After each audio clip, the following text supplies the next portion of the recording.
running. Okay. I am Aryeh Halivni, along with Eitan Wetzler, sitting with Annabelle Yuval, Annabelle Bienenfeld Yuval, That's right. on January 24th, 2018 in Jerusalem.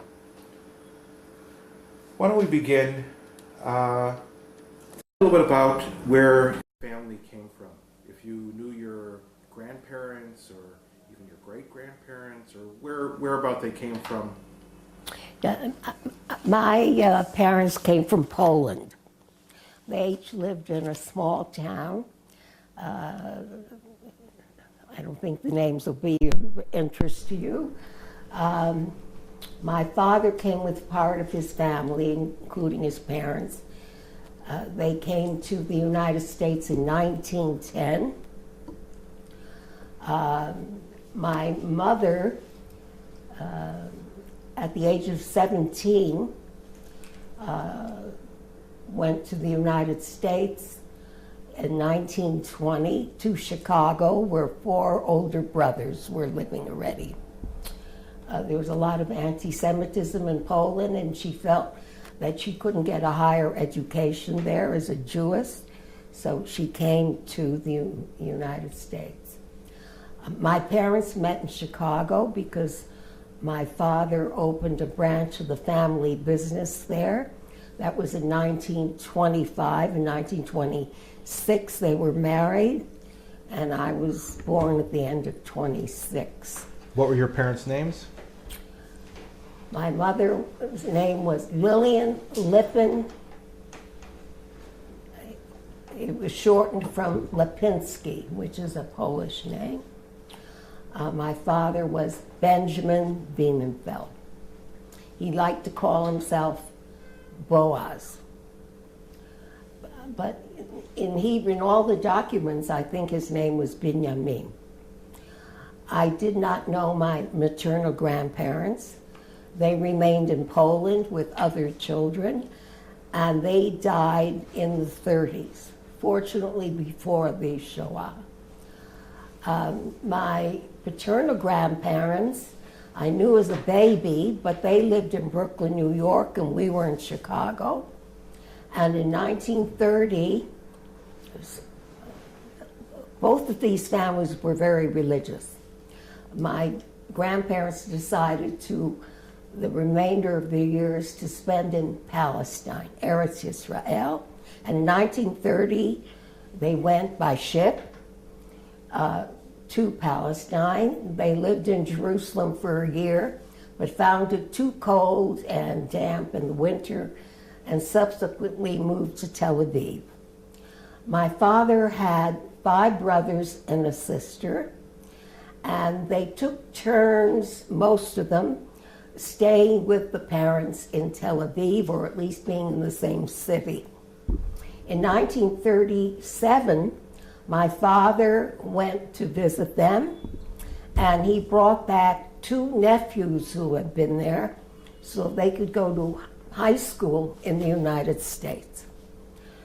In 1938, my grandfather died. He was buried in Har 18, and the family brought my grandmother back to the United States. And she lived in Brooklyn in the same apartment house as her daughter, my aunt. She died, I think, in 55. They brought her back to the Holy Land to be buried. We couldn't get to Har 18 in 55. She was buried in Tel Aviv cemetery. But subsequently, after 67, she was reburied near her husband in Har 18. So they are in Har 18 in the area called, I think it's Polin. It's not the area that is opposite the Har HaBayit. It's on the old road going down to Jericho. So I knew my grandmother in the years between 38 and 52, but I couldn't converse very well with her. She knew only Yiddish, maybe Polish, And we didn't know Yiddish. My parents didn't speak Yiddish at home, and we didn't know Yiddish. So a few words. But there wasn't a relationship with a grandparent. You were born in Chicago? In Chicago. In 1926. That's right. What's your birthday? November 21st, 1926. Okay. And you grew up in Chicago? We left Chicago, I think I was 11 or 12. For business reasons, my father moved east. They opened a branch of the business in Hartford, Connecticut. What was the business? They were in the glass business. They were jobbers and manufacturers. They brought flat glass from the glass factories, Pittsburgh Plate, Libby-Owens Ford, and also from abroad. And they resold it to glaziers, for windshields, all kinds of purposes, windows, windshields, and so on. They also manufactured mirrors. It was a substantial business, and they did very well. After 2 years, we moved to New York, and we lived in an area of New York City. It was part of Queens, but it was on the Rockaway Peninsula. It was called Bell Harbor. We were right on the ocean. It was very lovely. And I lived in that area until I came on Aliyah. And where did you go to school? When we lived in Chicago, I went to a regular school in Chicago. My mother wanted me to learn Hebrew. She didn't like the shtibel where I could attend and maybe learn Hebrew. And there was no conservative synagogue in the area. So she went to the Reform Temple, where a famous rabbi was then the head, Joshua Loth Liebman. Subsequently, he moved to Boston, and she asked him if he had a Hebrew school. He said, no, but if you bring me other families, I'll hire a Hebrew teacher. So I learned my first Hebrew in a Reform synagogue. When we moved to Hartford, my parents first did some investigation, and they found a neighborhood where they bought a house which was close to a conservative synagogue, as well as the general school.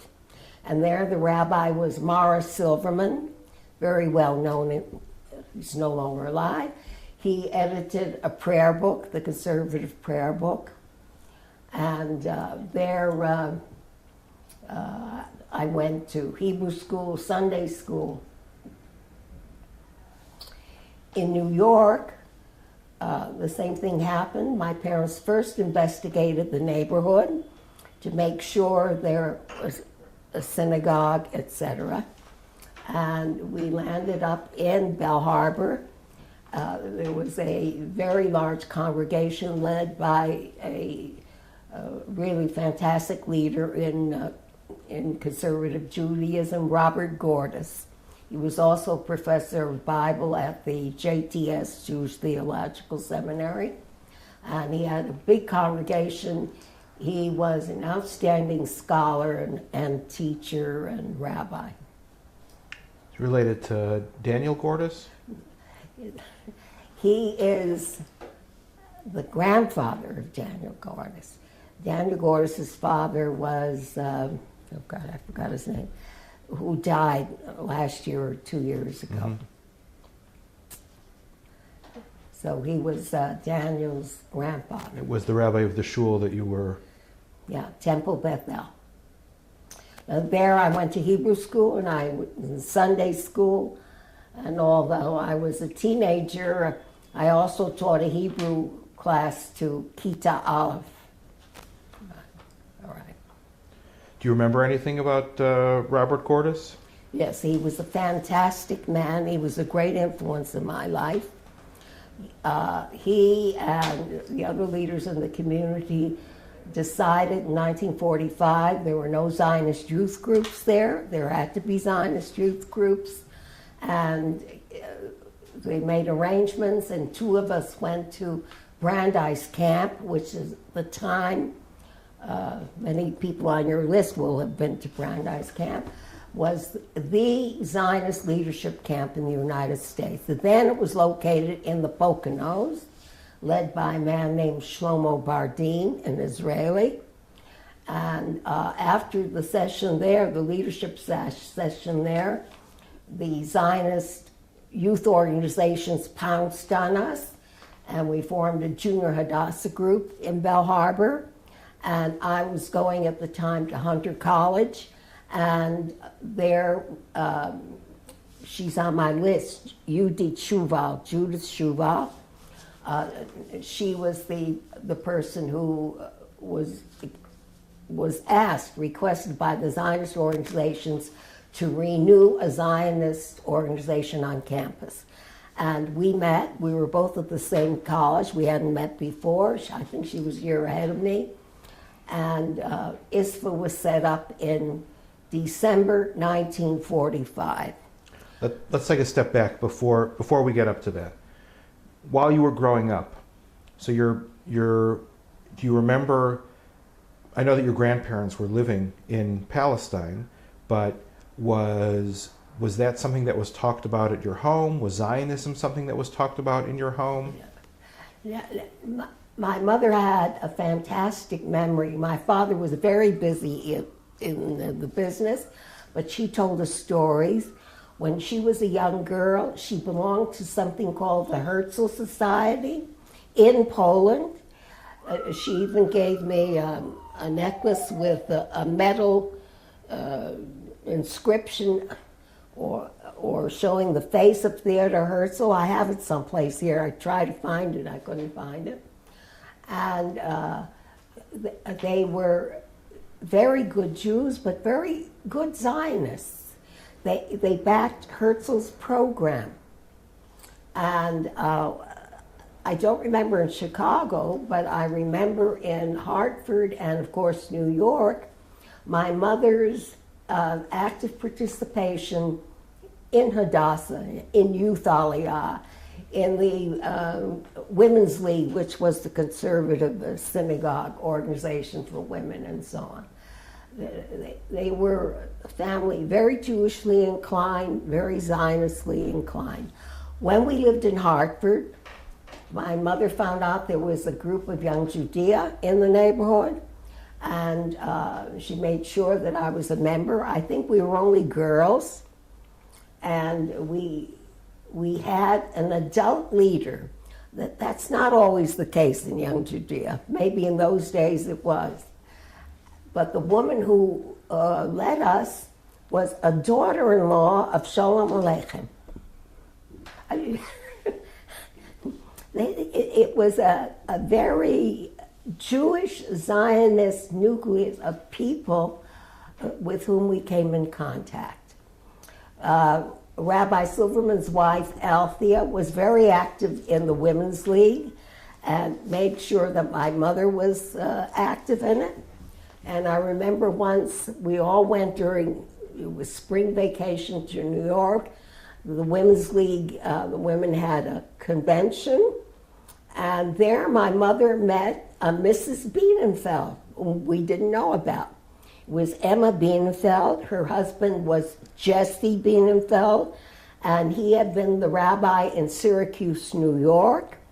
And at the time we met them, he was the conservative rabbi in Borough Park, Brooklyn, which I don't think that exists anymore.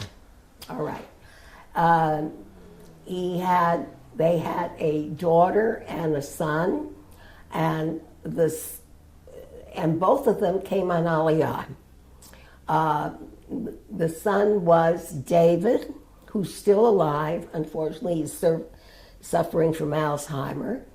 And he came with his wife Esther. In ISFA, we had set up Garinim to establish kibbutzim, And they were in Garin Bet, and they set up kibbutz Kisufim, and Esther is still there. He's in a nursing home not far from there. The daughter, Peggy, unfortunately wasn't well and succumbed at an early age.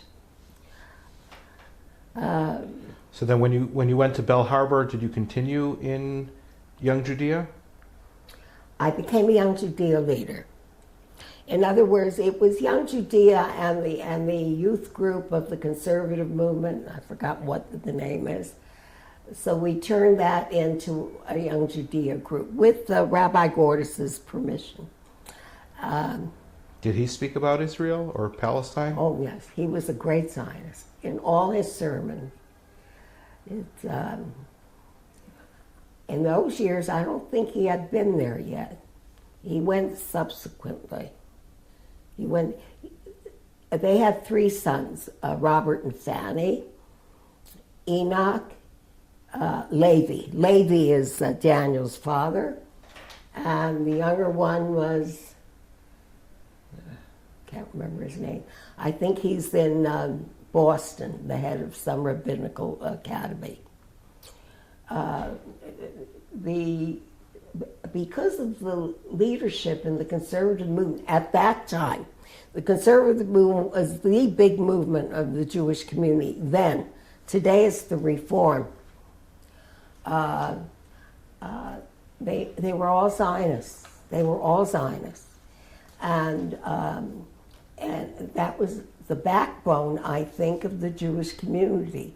Because later, and I'll talk about it if there's an opportunity, when they came to the Jewish community to collect money illicitly, it were these congregations that gave the money. I mean, the others may have too. I'm familiar with these. When did you graduate high school? I graduated in June '44. And I immediately started Hunter College. New York City had 5 colleges, tuition free, but you have to have very high marks to be admitted. Hunter College on Park Avenue, 68th Street, at the time was only for women. Of course, that changed. It was a wonderful college. And they had the denominations, religious denominations, meeting in Sarah Roosevelt's house. So Roosevelt House, one side Sarah, one side FDR and Eleanor, they were the center of the religious activity. And they had a Hillel there, and there was a woman who was in charge, but there was also a rabbi who came. The woman was Toby Lelyveld. Her husband was in the Reform movement. I've forgotten his first name. Arthur? Yes, I think so. And there was also a rabbi who came. And because we were also members of Hillel, we got a meeting room when we started the Zionist group. What were you studying there? I was studying sociology. And I graduated in 3.5 years. And I went on for a master's at NYU. But all during this period, we majored in Zionism more than... So let's start talking about that. How things got started on campus, and what kind of activities you had, and I think I have a picture or two I'll show you. Look, first of all, there was a precursor organization. There was an organization called Avuka, but it died out for several reasons. I think the main reason is because of the war, and all the fellows went away. But also, according to Judy Yuval, who lives in this house too, by the way, they became too leftist for the major Zionist organization. I don't know if it's true or not. I was not involved in Avuka. In in any event, I can't remember how we knew what to do. I'll be frank with you. Because at the time, there wasn't money, so we couldn't have field workers or directors or things like that. But the situation was, and we got a little direction from, they had at the time something called the American Zionist Youth Commission. It was Hadassah and the ZOA, and they gave money to youth groups to function. And they gave us a little money too. The thing that we set up with ISFA was that it was a Now, what's ISFA? in the Intercollegiate Zionist Federation of America. There were also some campuses in Canada, that, like McGill, that were also involved. So we set it up as a multi-party, non-partisan. In other words, it was to include everyone, not just one party. Okay. Secondly, we managed to set up a budget and get some money from the adult Zionist organizations. They wanted an organization, they had to give some money. So we got a little direction from them. And look, after 45, 46, 47, there was a lot to do. And I still have the notebook because in later years,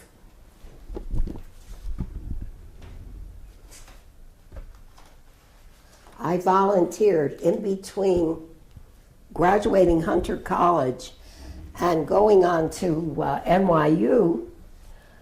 I sat in the office as a volunteer in the New York area, New York City area, was in contact with all the campuses where we had groups, and we did illegal things.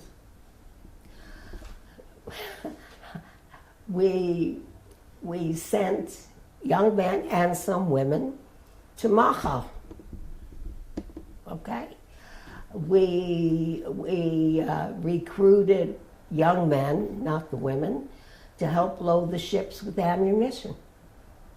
I would get a phone call, and I would start calling the various representatives at the colleges to go down to the Brooklyn Pier to load a ship.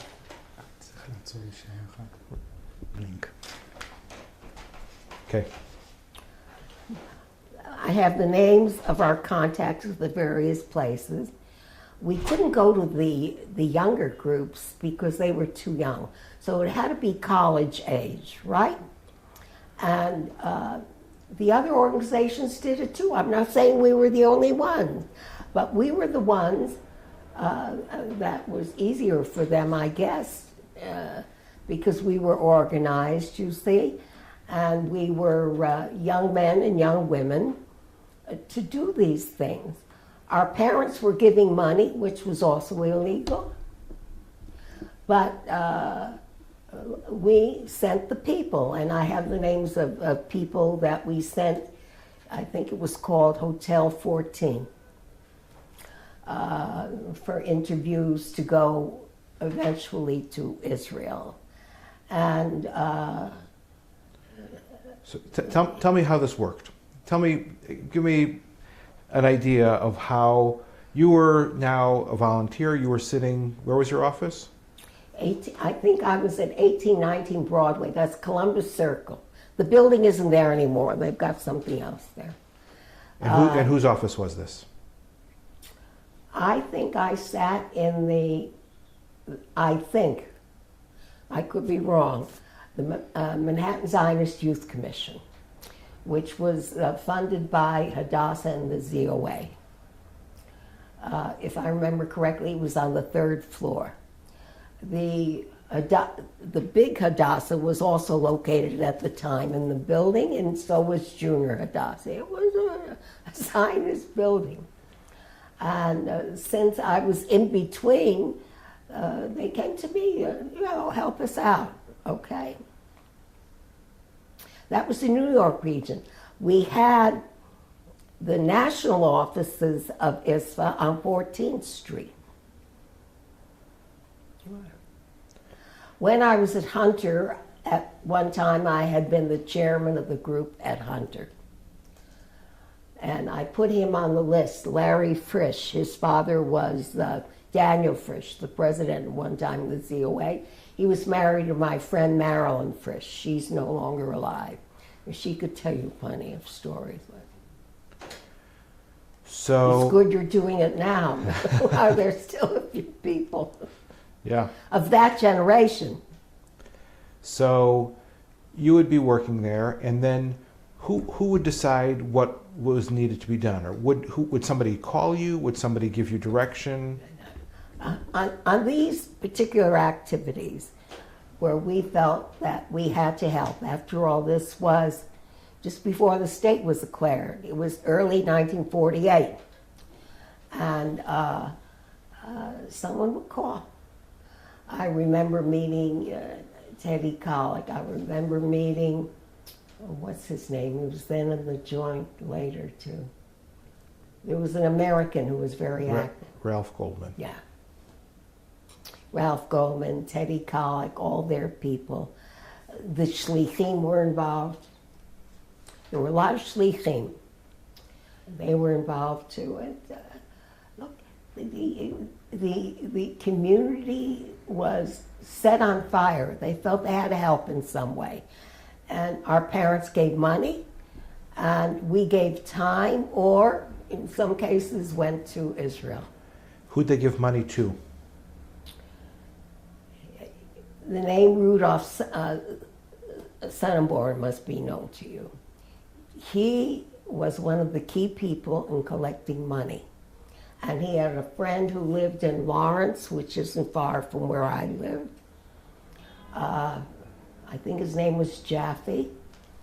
And they would hold clandestine meetings in the evening, and the businessmen would come and give cash. I'm sure the police department was paid off. We didn't ask those questions. That wasn't our. We did what we were told to do. The Israelis, of course, tried to spur us on. We were, for Brent as Zionists, most of us who were the leaders said we're going to live in Israel. Most of us came and stayed. Not all stayed.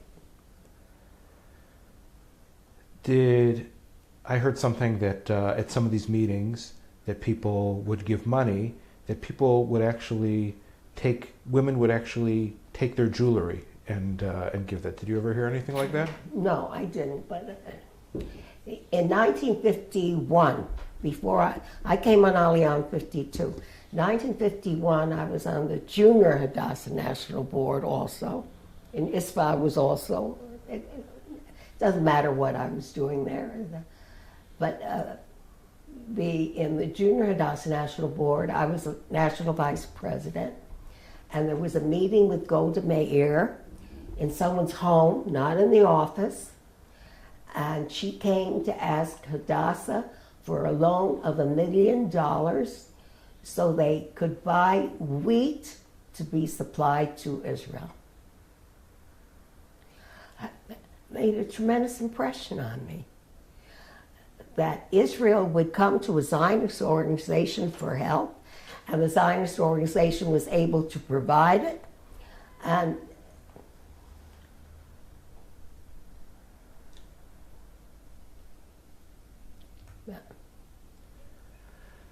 the people who, you said that sometimes there were ships that needed to be loaded or things like that. Can you tell me a little bit more about that, or how that would work, or who managed that? We would get phone calls, and I, sitting in the office, would in turn phone these contacts here. They're all written down, the phone numbers. We mostly try to use, say, a place like Yeshiva University, where there were only Jews, so that we wouldn't have any problems with the police, etc. They would go. They would leave their studies and go and load the ships. And the ships were at the pier in Brooklyn, I think. Most of them, maybe somewhere in Jersey. I remember Brooklyn. Okay. in the Do you know who was packing where the things were coming that were being shipped, or where the? They had a whole network set up. I have to tell you, between Ralph Goldman and Teddy Kollek and their entourage and the shlichim, and they organized the Jewish community, and the Jewish community helped not only in terms of sending thousands of people to fight, but in all this equipment. Did you know a guy named Eli Shalit? Eli Shalit? Yeah. The name is familiar to me. Chaim Slavin? Now, also, I've heard that name. Okay. And did you ever go to Hotel 14? Yes, I went there once because they had a meeting to direct us in how to do this, you see. And of course, the big thing was secrecy. Who ran the meeting? I don't remember. Was Teddy Kollek there? I don't remember. I'm not going to tell you something. So you would get a phone call, and then you would need to reach out to some of the contacts that you had. Can you read a few of the names that you have?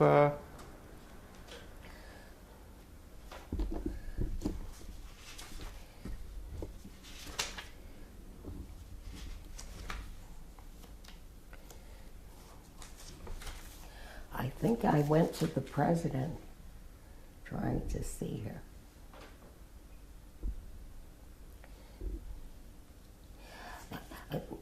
I want to step back a point.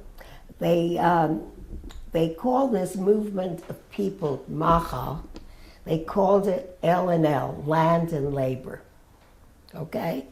And I have some of the names of the people that I sent there. All right? Then over here, Can you read a few of the names? Judah Metchik, Aaron Fader, Stuart Margolis, Emmanuel Schill, Sid Rubin, Sid Bronstein, Milton Luden, Theodore Pike. He also lived in Bell Harbor. I don't know if he ever went. Nomi Kogan, Judah Landis, Sal Kuttner, Shirley Rubin, Norbert Reep, Martin Gross. There were a lot of people. Would people sometimes approach you and say, I'd like to be involved? Or did you already have the names of the people? You know, what happened that was quietly in each place, someone would talk about this. And they said, if you're interested in helping and you yourself have time, either call here or call there and get more information. Now, you realize, I think they must have interviewed hundreds of people, and they try to get psychologists also to interview them for obvious reasons. And of course, most were not accepted. I mean, you didn't want problems, so you screened out those that you thought were, the people there thought they were not useful. And some of these people would then be people who would be local to help for packing up in the shipping, and some of them were for... Yeah, for going overseas. Was that what you... Land and labor. Land meaning that you were going to work in maybe a kibbutz or a moshav. All right. And though the land and labor people were veterans primarily, the people who were going were World War II veterans, or not necessarily? I know some who were. And that would be to an advantage, especially those who know something about shipping, or those who flew. They needed pilots. And there were, the word got around, and there were non-Jews who also applied. You know that. No, but in the meantime, on the college campuses, before the state was established, we had all of these meetings devoted to what was happening. And we were able to get speakers from the adult Zionist groups. There was, later I worked there, the American Zionist Emergency Council. The first head was Aryeh Silver. And they were, the whole business of AIPAC started there through a guy named Kennan, Cy Kennan. You must have heard that name. No? So later he moved to Washington, but he started in New York. In other words, political pressure on the senators and the representatives in the Congress and the Senate to help Israel, because the United States wouldn't send munitions, you know that.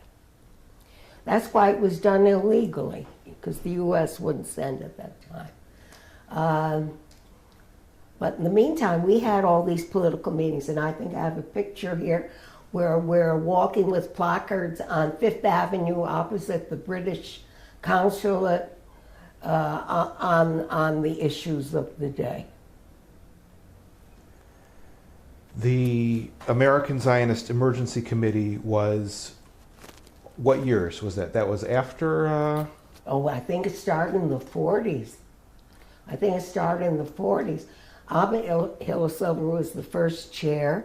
By the time I came to work there in 50 and 51, I was in charge of the youth groups, the Zionist youth groups. And in 51, Ben-Gurion came to open up the bond drive, the Israel bond drive. And he wanted to meet the Zionist youth. So we had an American rabbi who was a great Zionist, Israel Goldstein. He was the rabbi of B'nai Jeshurun, and they had a big, big hall. And we crowded in maybe 1,000 kids. And Ben-Gurion spoke to them. And it was a tremendous thing. I had never organized something like that, but the guys at the American, at the Emergency Council helped me do it. So we were engaged in political activity. We were engaged in helping the shlichim organize garinim, all the Zionist youth groups, to go to Israel. We did marvelous PR. And the problem today is that we don't have a national Zionist group on campus. We have little things, but it's not spearhead. It's not led by something with a strong enough program. Did you know any of the people from what's called the Bergson Group? Like Hillel Koch, Peter Bergson? I knew about them. I didn't know them personally. I know you're interested only in Americans who have come here. I'm interested in everything. Because I have a good friend who was a shaliach to Israel for a while, and he was very involved with many things. He was an economist, a journalist, and he's still alive. His name is Yuval Elitzur. So maybe you want to call him, interview him. He remembers everything. He has a remarkable recall. I'll give you his phone number. Okay. And I know that there was some activities like at Madison Square Garden, some rallies, some pageants. Do you remember any of those? Yeah, we went to all of them. First of all, we wanted to show the public that the American Jewish community was behind the emerging state. In order to do that, you have to show up. And the places, you need thousands of people to fill up. But you have these people like these speakers, they were fantastic, like Aryeh Silver and so on. Taking a step back, during the time of the Shoah. Do you remember the first time that you heard about what was going on in Europe? Look, I have to go back a step. In 1938, my mother was the youngest of 10 children. She and 4 brothers got to the States. 4 brothers and a sister remained in Poland. I don't know if this still exists. There used to be an organization called HIAS. And she and her brothers went to HIAS to arrange for affidavits, for visas for the family to leave Poland and come to the United States. After much effort, they got it, and they refused to come. Subsequently, they all perished. My son has made an album of whatever we have that you can put into an album. Correspondence. They would send food packages to them, the receipts, letters in Polish, translations, all kinds of things. They lived in this small town, but the Germans took them out and brought them to Warsaw, to the ghetto. A few years ago, I went with my children and their spouses to Poland. We were in Warsaw. We went to the place where, the plaza where they put the Jews on the trains to the extermination camps. We went to the ghetto. We went to the new museum, etc., etc. The street names that we had from that time were not the same ones as today, so we really don't know if we where they were when they were in Warsaw. But the ending was very sad. So I knew what was happening, not in detail. My parents and my sister remained in the United States, although they visited here quite often. My father died in 83 or 84, my mother in 84 or 85, something like that. My sister 10 years later. When she died, we went through all the material and we found this material that my son put into an album. He had it translated and so on. Also, my son is in high-tech computer, so that he was able to gather more information. As a young child, maybe my mother wanted to protect us. She didn't go into all these gory details. We found a lot of this later. There was a young woman who turned up in the United States who claimed to be a niece of my mother's, that she escaped the Shoah. She was an opera singer. She used the family because she wanted to succeed in the music scene. I won't go into all the details. We think she was a fraud. What was the music connection in your family? I don't know. She was a niece. She was the daughter of one of my mother's older brothers. And she could sing. She had a very good voice. I never heard her, but my mother heard her.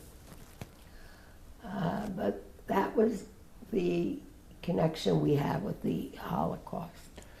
But as I say, as I was growing up, I didn't know much. In 43 and 44, when it began to emerge some of the stories, for instance, we all went, it didn't matter if we backed them or not, we went to see the play they put on, A Flag is Born. That group put on that play. And the Jewish community went to see it. And I think that helped stir them up to assist the emerging state. Were the Zionist movements involved in trying to raise awareness about what was going on? Of course. in all, look, depending on the age, you're not going to take young children in there, but all of them tried their best to spread the word.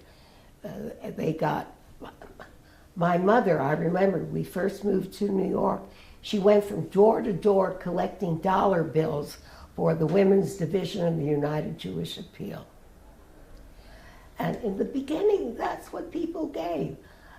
It was only after the war, you weren't around, it was only after the war that the economic situation in the United States became what it was, and that the Jews became rich, not all of them, but a lot of them, and were able to give large amounts of money.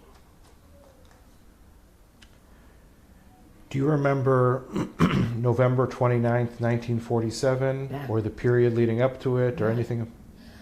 I told you, I was a member of Junior Hadassah, and we were in Chicago at a conference of Junior Hadassah, and we knew something was going to happen, and although it was Shabbat, they sent me upstairs to listen to the radio, that when I got the results to come back to we had an Oneg Shabbat then, to tell everyone that it has passed, hopefully. And that's what happened. I went upstairs, listened to the radio, and then I came down and told everyone. Of course, there were hundreds of young women there. Junior Hadassah was ages of 18 to 25, most of them unmarried. And they got together every year and had a convention, and this time it was in Chicago. And there was great excitement. And then later in the evening, I was together with friends also from ISFA. We gathered together people, and I think we sat up the whole night singing and talking and rejoicing on the decision of the United Nations.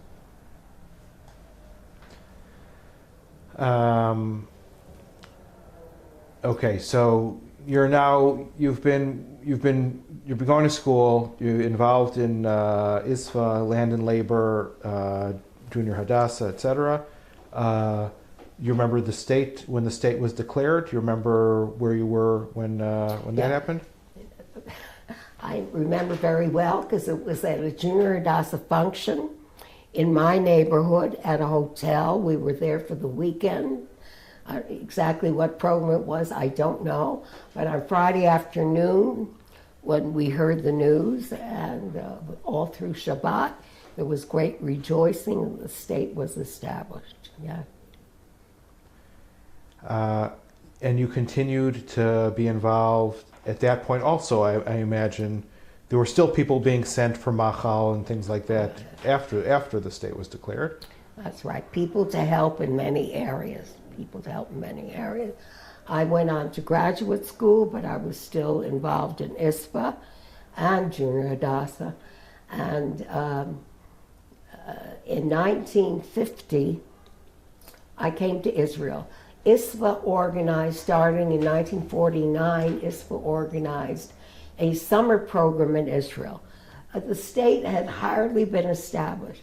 We said, how can they do it? Well, they'll do it. So there were people here in Jerusalem, the Jewish Agency, the World Zionist Organization, the Youth and Echolotz Department. They helped set up a program, of course, together with us, and the first group came, maybe there were 50 people. They slept in the Rehavia High School gymnasia, the classrooms. They took showers in the garden. The next year, I came with a group, and because we said all the time, if there's an opportunity, let's see what's going on there. And it clinched it for me. I said, I'm coming back. And I came back in... How'd you get here in 50? In 50, we flew. You flew? We flew. We didn't have El Al, but there was There were planes that were hired. I think it took a day and a half. We stopped at Gander, we stopped at Luxembourg, but we got here. When I came back in 52, I came with a group that we organized. There was the first song festival, the Zimriah, the first one, and we organized a Zionist choir, and I brought them to Israel. Then we flew to Paris, and we took the train to Marseille and came on a ship 5 days, 6 days from Marseille to Haifa. And I just stayed on. And I've been here since. I married a man who was a sixth generation Israeli. I met him here. He worked in the state controller's office, had a high position there. Afterwards, he went on early pension, and the Hadassah women had met him through me, because all through that period, I'd been active in Hadassah here. Hadassah has activities here. And he became their first controller at the hospital. Unfortunately, he developed colon cancer and died 29 years ago. Anyway, he comes from an illustrious family on both sides. His great-great-grandfather was the Baharan, which is, there's a street named after him, that skirts Mea Sharim. This gentleman was one of the 7 founders of Mea Sharim. Very, very Orthodox family on both sides, on his paternal side and his maternal side. When I met him, only his mother was Orthodox. Because of me, he became like conservative. Since I've been in Israel, I've been active in all kinds of Hadassah activities. There's a Hadassah women's group here. I was national president. There are activities with the hospital, and we've raised a lot of funds. I'm not going to all of that. But I think what is important is that my generation, which is, I think we could be your grandparents, yes? I think we sent a good part of our leadership to live in Israel, and most of them have remained, and I think we've contributed to the development of the state. Fascinating. I've got a few more questions, though. You, in 1951, 52, you came for the first time you came to Israel was 1950. And then you came back the next year? No, 2 years later. And I remained. Tell me about how you made that decision. Tell me about how your parents reacted. I had thought about it since 1950, and I took the opportunity. I was going with this group, and I took an extra suitcase along with other warmer clothing, so to speak, intending to remain. My parents were positively approved of this. Maybe later on they changed their mind as I got married, they didn't see grandchildren and all, but that was it. And I don't regret that I made that decision. I love living in Israel with all its problems. I think the United States has more problems, but that's not the issue. I think that as a Jew of the 20th and 21st century, this is the place where to live. Did you have friends who also came at the same time? Some had come before me, and many came after me. That list, most of them are my friends, even. So those were people who came. Some of them had come Did some of them come before the founding of the state? Yes, there was, you may or may not know, but after the war, the Second World War, the U.S. government awarded what they called GI scholarships. So men and women who had served in the armed forces got scholarships to go to college and university. And there were a number of American Jews who came here to the Hebrew University. And amongst them are friends of mine who stayed on. The Levins were an example of that, all right. Other people came to fight in the war who were friends of mine. Other people were on the Garenim. It's amazing. In this residence, after all, most of them are Israelis. There are Americans here whom I knew 70, 75 years ago. Did you ever meet Henrietta Szold? No, she died in 1945 here. I didn't meet her. I know a great deal about Henrietta Szold. I have all the books that were written about her. Of course, Marlin also wrote about her. She was a fascinating lady. I've heard people who knew her well spoken to us. I think she did a great thing, not only founding Hadassah, but coming to live here and setting up all the other projects, working with them, like Youth Aliyah. An amazing woman.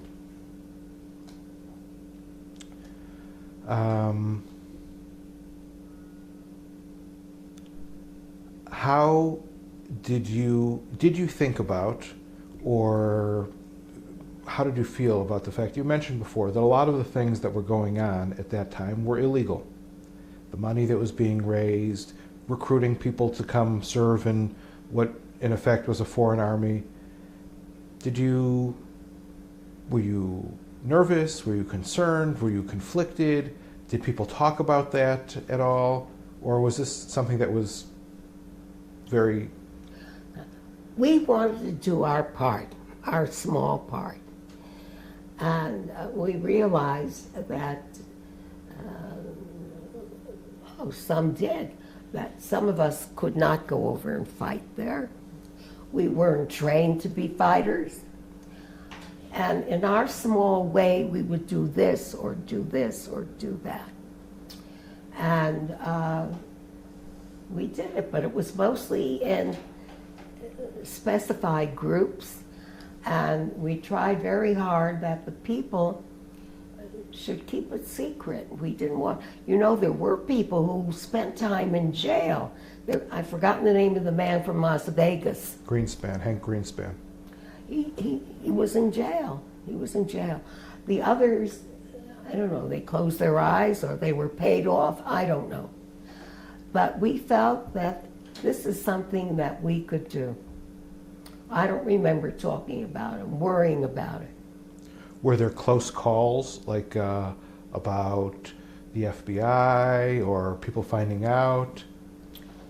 I think if you speak to Judy Yuval, I think her husband had a close call.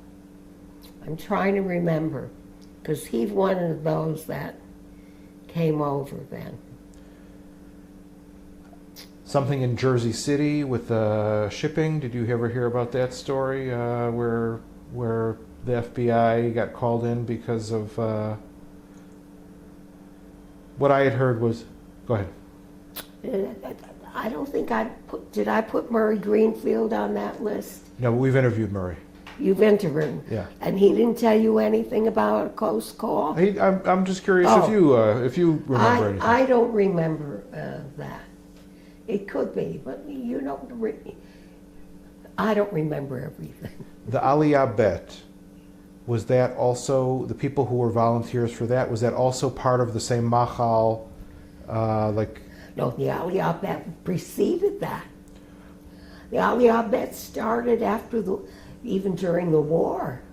Aliyah Bet started before that. But was that also from your offices? Were people involved in that? No. I happen to know Murray personally. And he once wrote in an interview, or he spoke in an interview, that I made a Zionist out of him. We went to the same high school, so I know him from the time of the high school. He lived in Far Rockaway, it didn't matter. And in the war, he was in the Merchant Marine. And afterwards, he found them, or they found him, because he had that sea experience. And he was an Aryeh. Then he came back, and I remember him talking to us. I said, "You've got to tell everyone about this." And he started to speak all over. And then he came to live in Israel. No doubt about it. Amazing. So he must have had some close call. Harold Katz, do you know? He was a good friend of Murray's. Harold Katz's father was the rabbi in Newport at the oldest synagogue. The Turo Synagogue. Yeah. So I knew Harold Katz. Tzippi Borowski, Porat? I know Tzippi. I know her through my friend who's no longer alive, Marion Levin Epstein. Tzippi, but there's been a lot written about Tzippi. She herself has written, and so she didn't, for instance, she didn't know when Marion died. She didn't know. I told her months later she hadn't known. And Hadassah, because Harold Katz had told me a story about Judith Epstein, who had been the president of Hadassah, who had come to visit when he was an athlete. So he told a story about that, I remember. Okay. יש לך שאלות? משהו?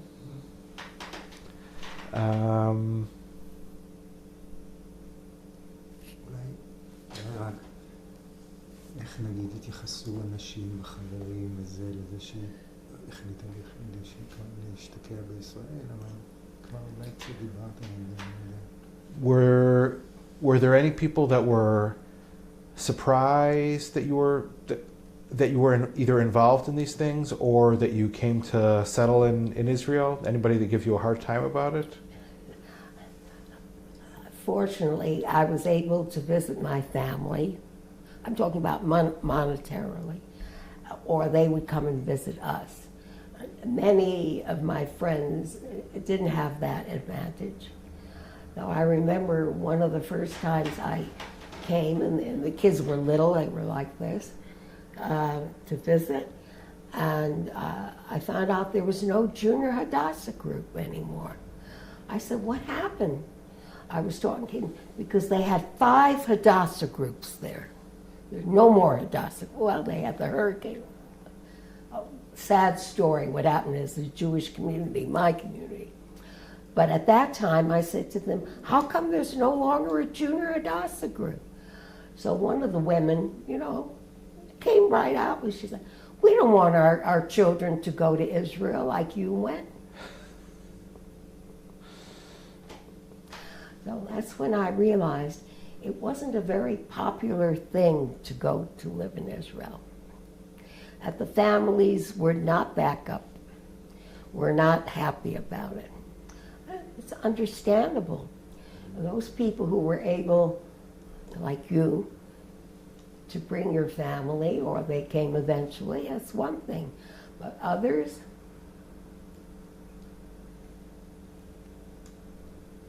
Okay. אפשר לצלם לי משהו מהצד של שנינו מדברים, משהו מהצד? You don't hear the part about that there was an office. Who was organizing things in the United States to be able to put the whole picture together? Yeah, we would hear, we interviewed Ralph Goldman, and he talked a little bit about land and labor, or Harold Katz, when we interviewed him, he talked about avuka and getting involved and deciding they wanted to volunteer and finding somebody, but you didn't necessarily hear, well, you know, who were the people who were in this office that were, do you remember other people that worked with you in the office? Any of them still living? They're no longer alive. There was a fellow named Eddie Kroll. His father was a journalist in the New York Times, and his mother was Daniel Fish's secretary. And he worked with me, Eddie Kroll, and then he came on the first Garin to Kibbutz Yiftach. Subsequently, he came to Jerusalem, but he's no longer alive. Right. I'm trying to remember who else was. There were others, but they're no longer alive. It's a good thing you're doing it at least now. Right. We're trying the best we can. Do you have some pictures that you want to show?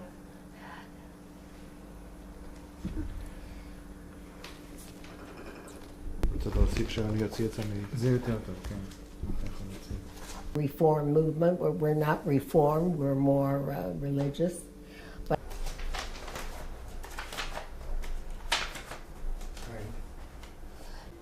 I don't know where the regular one is.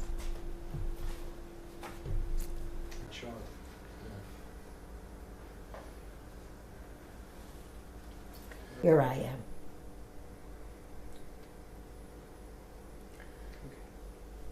Any pictures of yourself when you were younger Yeah. that are handy? If it's not too much trouble, maybe I'd, okay?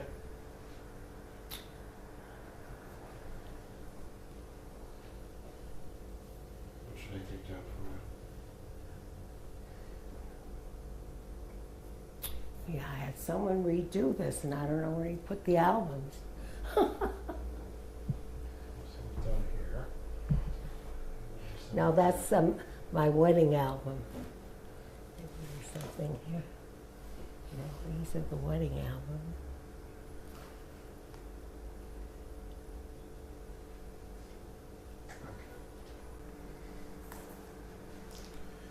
This is,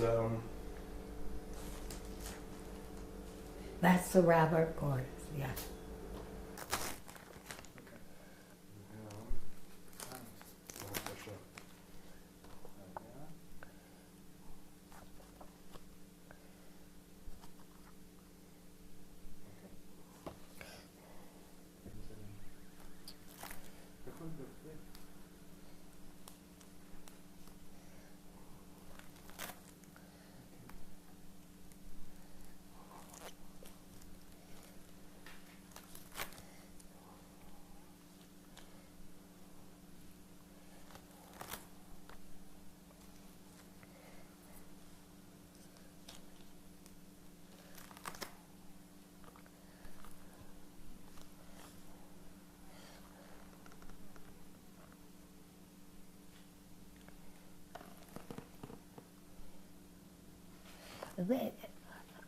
I don't know what year this is, but